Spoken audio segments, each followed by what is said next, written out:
He nodded his head and wiped his eyes, the first slightly, the last violently. "The school was Mr. Squeers's," continued Ralph.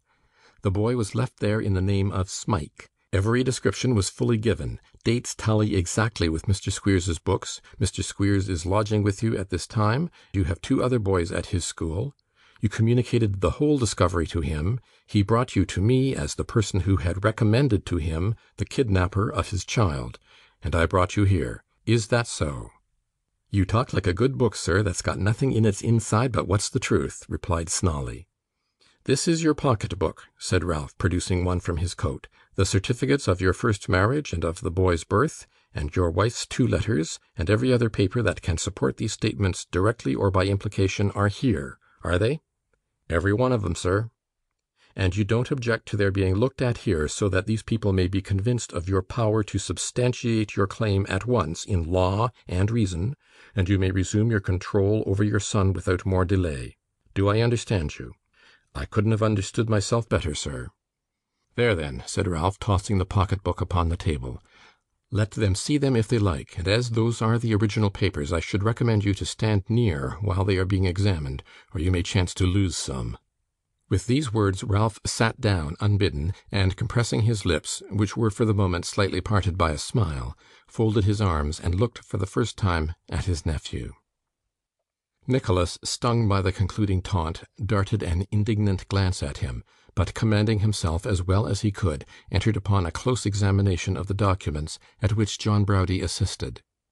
There was nothing about them which could be called in question. The certificates were regularly signed as extracts from the parish books. The first letter had a genuine appearance of having been written and preserved for some years. The handwriting of the second tallied with it exactly, making proper allowance for its having been written by a person in extremity, and there were several other corroboratory scraps of entries and memoranda which it was equally difficult to question. "Dear Nicholas," whispered Kate, who had been looking anxiously over his shoulder, "can this really be the case? Is this statement true?" "I fear it is," answered Nicholas. "What say you, John?" John scratched his head and shook it, but said nothing at all. "You will observe, ma'am," said Ralph, addressing himself to Mrs. Nickleby, "that this boy being a minor and not of strong mind, we might have come here to-night armed with the powers of the law, and backed by a troop of its myrmidons. I should have done so, ma'am, unquestionably, but for my regard for the feelings of yourself and your daughter." "You have shown your regard for her feelings well," said Nicholas, drawing his sister towards him. "Thank you," replied Ralph. "Your praise, sir, is commendation indeed." "Well," said Squeers, "what's to be done? Them hackney coach-horses will catch cold if we don't think of moving.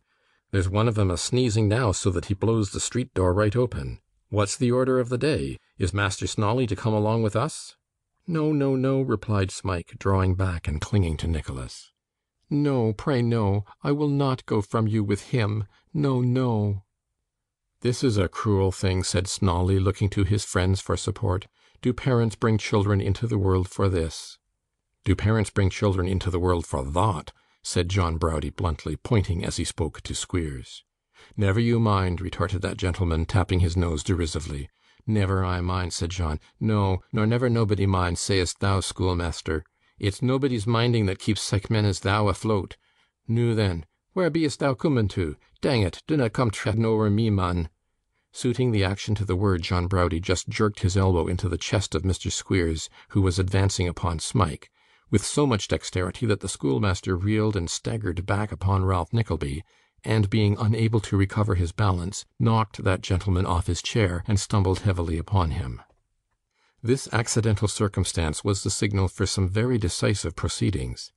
In the midst of a great noise occasioned by the prayers and entreaties of Smike, the cries and exclamations of the women, and the vehemence of the men, demonstrations were made of carrying off the lost son by violence.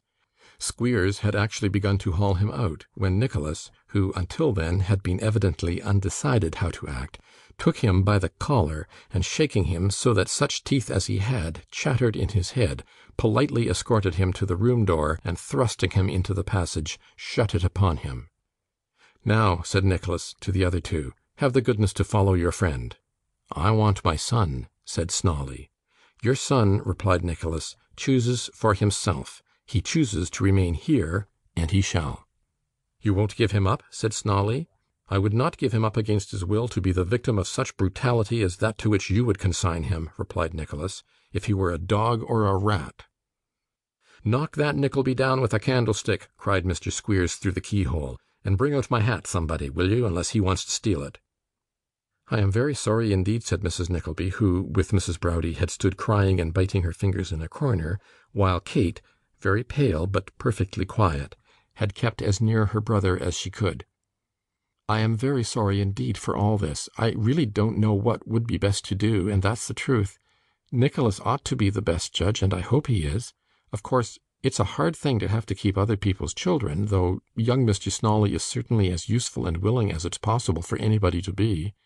But if it could be settled in any friendly manner, if old Mr. Snawley, for example, would settle to pay something certain for his board and lodging, and some fair arrangement was come to, so that we undertook to have fish twice a week, and a pudding twice, or a dumpling, or something of that sort, I do think it might be very satisfactory and pleasant for all parties."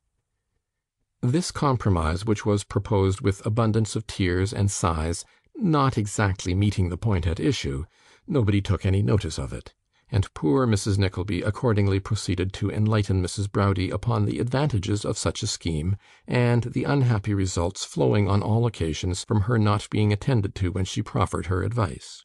"You, sir," said Snawley, addressing the terrified Smike, "are an unnatural, ungrateful, unlovable boy. You won't let me love you when I want to. Won't you come home, won't you?" "No, no, no!" cried Smike, shrinking back. "He never loved nobody," bawled Squeers through the keyhole. "He never loved me. He never loved Wackford, who is next door but one to a cherubim. How can you expect that he'll love his father? He'll never love his father, he won't. He don't know what it is to have a father. He don't understand it. It an't in him." Mr. Snawley looked steadfastly at his son for a full minute, and then, covering his eyes with his hand, and once more raising his hat in the air, appeared deeply occupied in deploring his black ingratitude. Then, drawing his arm across his eyes, he picked up Mr. Squeers's hat, and taking it under one arm, and his own under the other, walked slowly and sadly out. "Your romance, sir," said Ralph, lingering for a moment, "is destroyed, I take it. No unknown, no persecuted descendant of a man of high degree, but the weak, imbecile son of a poor petty tradesman. We shall see how your sympathy melts before plain matter of fact." "You shall," said Nicholas, motioning towards the door. "And trust me, sir," added Ralph, "that I never supposed you would give him up to-night. Pride, obstinacy, reputation for fine feeling, were all against it. These must be brought down, sir, lowered, crushed, as they shall be soon. The protracted and wearing anxiety and expense of the law, in its most oppressive form, its torture from hour to hour, its weary days and sleepless nights, with these I'll prove you, and break your haughty spirit, strong as you deem it now.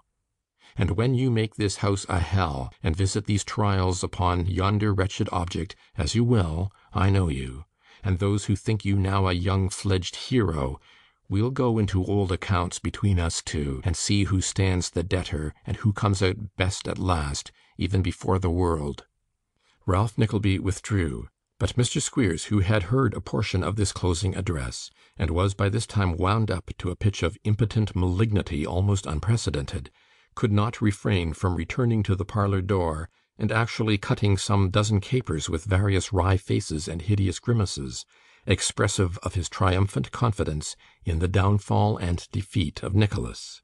Having concluded this war dance, in which his short trousers and large boots had borne a very conspicuous figure, Mr. Squeers followed his friends, and the family were left to meditate upon recent occurrences. End of chapter 45.